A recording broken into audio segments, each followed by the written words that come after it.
여러분 안녕하십니까? 헬로티비 뉴스입니다. 항공기 소음 피해를 겪고 있는 주민을 위해 공항공사가 무료로 직접 에어컨을 설치해주고 있는데요. 제품 선택과 설치 시기 등 불편한 점이 많다고 합니다. 이 같은 문제 해결과 함께 피해 주민 지원을 확대하기 위한 관련 법 개정이 추진되고 있습니다. 어떤 내용인지 김호 기자가 전해드립니다. 항공기 소음 피해 주민인 김현옥 씨. 14년 전 공항공사가 설치해준 에어컨 때문에 여름만 되면 분통이 터집니다. 소음 피해 주민으로 선정되면서 무료로 에어컨을 받았지만 에너지 소비 효율이 5등급 제품이라 전기세 걱정에 사용을 안 한 지 오래입니다. 제조사를 결정하는 것 외에 모델이나 색깔 등 제품 선택에 대한 결정권이 없어 에어컨이 마음에 안 들어도 그냥 사용할 수밖에 없었습니다. 전기 제품들이 5등급 쓰는 데 있을까요? 대기업에서 5등급짜리를 이렇게 달아주고서 이게 말이 돼요? 더워 죽겠는데 정말 에어컨 안 되고 집에 들어오기 싫죠. 그래서 옥상방에서 며칠 동안 있고. 이 같은 문제를 해결하기 위해 에어컨 설치 대신 현금 지원이 추진됩니다. 더불어민주당 이용선 의원이 대표 발의한 공항소음법 개정안은 냉방시설 직접 설치 외에 지원금을 선택할 수 있게 했습니다. 지원금을 받게 되면 제품 모델 선택은 물론 설치 시기와 AS 등이 용이해집니다. 이 의원은 이와 함께 전기료 지원 범위를 확대하는 개정안도 발의했습니다. 그동안 일반 가정에만 월 20만 원 정도의 전기료가 지원됐지만 앞으로는 영세 사업장까지 범위를 확대했습니다. 또 최대 4개월까지였던 지원 기간도 5개월 이상으로 늘려 어려움을 겪고 있는 소상공인들에게 도움을 줄 예정입니다. 가정집만 정하지 말고 이런 업소도 이렇게 요즘같이 장사 안 되고 힘들 때 조금씩 지원해주고 이러면은 우리 이 업소 하는 분들은 더 고맙고 좋죠. 이처럼 항공기 소음 피해 지원 확대를 위한 법률 개정이 추진되고 있는 가운데 양천구도 디지털 교육에 취약한 신월동 주민을 위해 미래교육센터를 조성하는 등 지원에 나섰습니다. 교육센터는 인공지능 로봇존과 코딩 플레이존, 드론존과 VR 스포츠 체험 등 4차 산업과 관련된 다양한 프로그램을 진행합니다. 센터 조성에는 항공기 소음 피해 지원 기금 6억 4천만 원이 투입됐으며 전문 업체가 운영을 맡게 됩니다. 디지털 교육에 취약한 신월동 지역의 특성을 반영하여서 4차 산업 관련 미래교육센터를 조성하여서 체험하고 전시하고 교육 공간으로 활용하고자 조성해서 운영하게 됩니다. 항공기 소음으로 고통받고 있는 피해 주민. 주민 만족도를 높이고 실질적인 혜택이 갈 수 있도록 관련법 개정과 함께 다양한 지원 방안이 추진되고 있습니다. 헬로티비 뉴스 김호입니다. 은평구가 도서관 방문이 어려운 임산부를 위해 도서관 책 택배 서비스를 도입했습니다. 책 택배 서비스는 은평구립도서관, 증산정보도서관, 응암정보도서관 등 은평구 공공도서관 8곳에서 시행하는데요. 은평구에 거주하는 임산부는 공공도서관 정회원 가입 후 출산 전까지 개월수에 상관없이 이용할 수 있습니다. 서비스 이용 방법은 은평구 공공도서관 누리집 임산부 택배 서비스 검색창을 통해 신청하면 됩니다. 한 달에 한 번 최대 5건까지 택배 서비스로 책을 빌릴 수 있으며 반납은 상호 대차 가능한 공공도서관이나 지하철역 반납기 등을 이용하면 됩니다. 양천구가 태풍과 폭우 등 여름철 기상 악화에 대비해 건축공사장 21곳을 대상으로 안전점검에 들어갔습니다. 주요 점검 사항은 안전관리계획 이행 실태와 장비 관리 상태, 공사장 주변 치마 균열 여부와 토사 유출 관리 현황, 수방자재 확보 여부 등인데요. 점검 결과 경미한 사항은 현장에서 시정하고 중대한 결함이나 위험 요인이 발견되면 행정조치 이후 추가 보완 대책을 마련할 예정입니다. 양천구는 지난해 건축공사장 18곳을 대상으로 여름철 안전점검을 벌여 21건에 대해 보완 조치를 완료한 바 있습니다.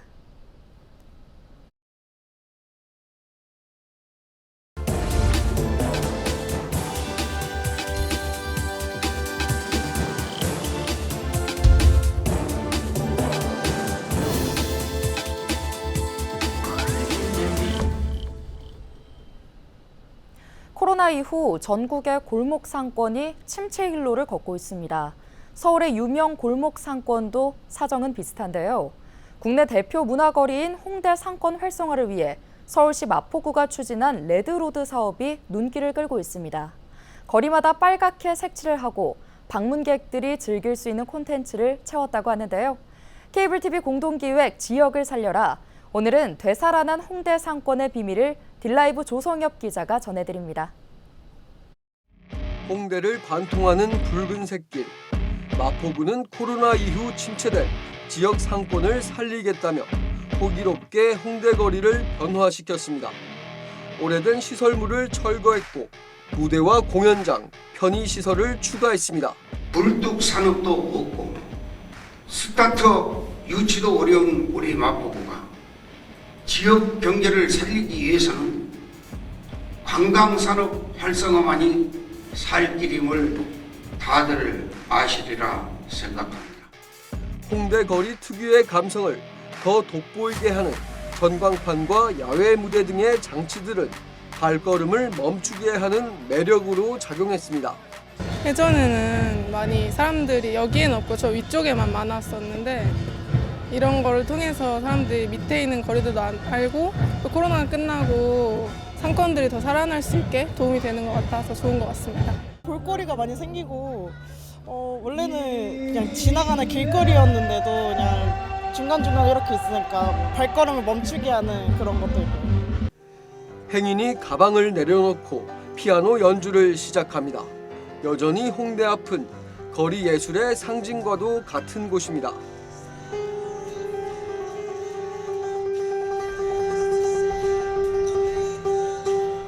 홍대 레드로드가 첫 선을 보인 건 지난해 5월이었습니다. 경의선 철길부터 홍대거리, 당인리 발전소까지 이어지는 2km 길이의 길을 변화시킨 것. 길은 아론부터 알텐까지의 구역으로 나뉘는데 구역마다 각기 다른 특색이 있습니다. 레드로드의 시작점인 아론과 R2 구역은 음식점과 카페, 버스킹 거리로 채워져 있습니다. R3는 아담하지만 감각 있는 의류 상점과 액세서리 가게들이 줄을 이룹니다. R4는 화려한 색채를 가미한 디자인의 축제 거리입니다.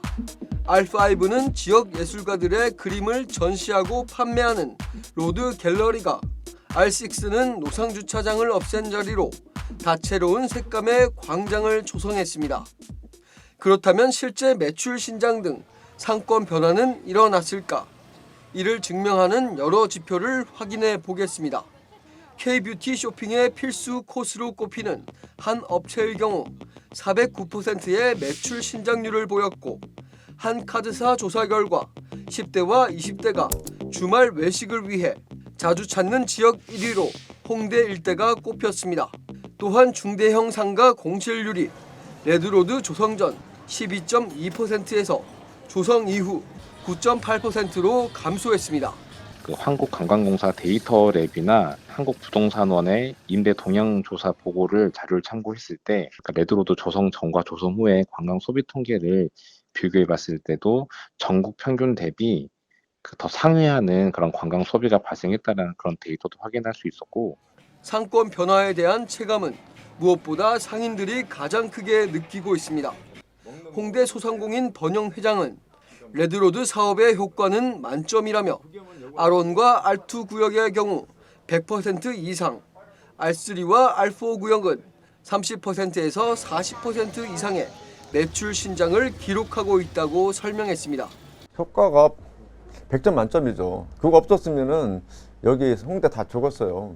1년 만에 그냥 딱 헐어버리고 너무 좋게 해놨잖아요. 그 다음에 이쪽 앞으로 올라오면서 그 레드로드 3 쪽에 웅벽 있던 거 다 털어가지고 사람들 쉼터로 만들고 현대판 기적이다. 거기는 사실 그 상인들은요, 권리금이 최소한 1억 이상씩 올랐어요. 상인들은 또 단순히 길의 색깔을 바꾸고 특정 시설을 설치한 것에 불과하다 생각할 수 있지만 거리의 의미를 재부여하고 거점화한 것에 큰 점수를 줘야 한다고 강조합니다. 가게 매출의 손님이 80%, 70%가 외국인이라고 보시면 돼요. 관광객들이 모이게 되는 그 계기가 넓은 광장들이 자리하고 있고, 또 버스킹 공간도 있고, 그렇게 됨으로써 이제 자연스럽게 입소문이 퍼져서 외국에 홍대가 단순히 뭐 상업에만 이제 집중된 곳이 아니라 거의 365일 버스킹이 진행이 되고 있습니다. 또 레드로드 하면 이렇게 문화가 있는 곳, 이게 예술이 흐르는 곳 이렇게 지금 평가를 받고 있다고 생각합니다. 전문가들은 이에 대해 홍대만의 독자적인 생존 전략이 통하고 있다고 분석합니다. 여기에 상인들의 자구적인 노력까지 더해진다면 경쟁력이 더 높아질 것이란 설명도 덧붙였습니다. 지역을 찾는 사람들에게 편의성을 제공하고 더 많은 사람들이 그 지역을 안전하고 쾌적하게 이용할 수 있도록 시설 투자 같은 것들을 자기들의 수익에 뭐 하다못해 1%만 내놓더라도 홍대 같으면은 그게 상당히 의미 있는 재원이 될 수 있거든요. 한때 부흥의 시간을 보냈지만 점차 쇠락의 길로 접어든 수많은 거리들. 홍대 거리는 90년대 명성을 이어 레드로드라는 이름으로 다시 부활의 기운을 내뿜고 있습니다. 딜라이브 뉴스 조성엽입니다.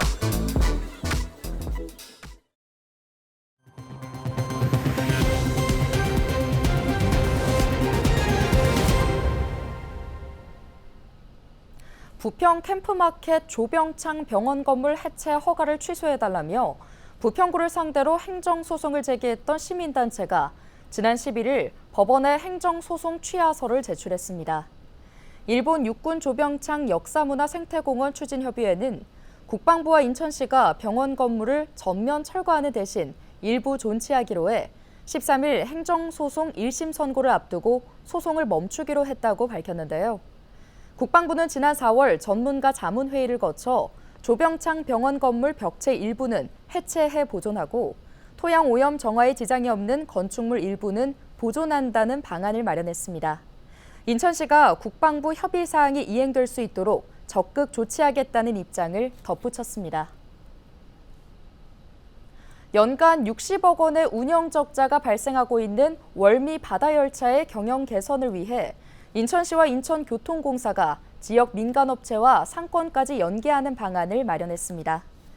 인천시와 인천교통공사는 최근 월미도에 문을 연 뽀로로파크와 월미 바다열차 간 공동 프로모션을 추진하고 인천관광공사와 연계된 여행사, 숙박체험시설과도 패키지 상품을 내놓기로 했는데요. 또 현재 1회만 허용하던 재탑승을 평일에는 당일 월미 지역 상권 이용 영수증과 열차 티켓을 지참하면 무제한 탑승할 수 있도록 할 계획입니다. 시와 교통공사는 평일과 주말 구분 없이 성인 기준 8,000원인 요금도 8월부터 평일 11,000원과 주말 14,000원으로 인상할 계획입니다. 인천시민요금은 8,000원을 그대로 유지합니다. 서울시가 국제교류복합지구 인근 4개 동인 송파구 잠실동과 강남구 삼성동, 청담동, 대치동 일대 총 14.4제곱킬로미터를 토지거래 허가구역으로 재지정했습니다. 이번 결정으로 지난 2020년 6월 23일 첫 지정된 이 지역의 토지거래 허가구역은 내년 6월 22일까지 1년간 더 연장됩니다. 앞서 도시계획위원회에서 이례적으로 재지정 보류가 나오면서 4년 만에 해제되는 것 아니냐는 기대감이 나왔지만 최근 강남권 집값 회복에 시는 결국 1년 재지정하기로 했습니다. 서울시는 최근 아파트 위주로 회복세가 나타나고 있는 모습이며 특히 강남 3구의 회복률이 높은 수준이라며 6월 들어 서울 전역의 아파트 매매 가격이 상승으로 전환한 만큼 규제를 풀면 아파트 가격이 불안해질 소지가 있다고 설명했습니다. 경기도 특별사법경찰단이 법령을 위반한 축산물 가공 판매업소 57곳을 적발했습니다. 도특사경은 지난 5월 7일부터 24일까지 도내 축산물 취급업소 480곳을 대상으로 원산지 표지법 위반 등 특별단속에 나섰는데요. 그 결과 원산지 거짓 표시 3건, 소비기한 경과 제품 보관 22건 등 위법 행위를 확인했습니다.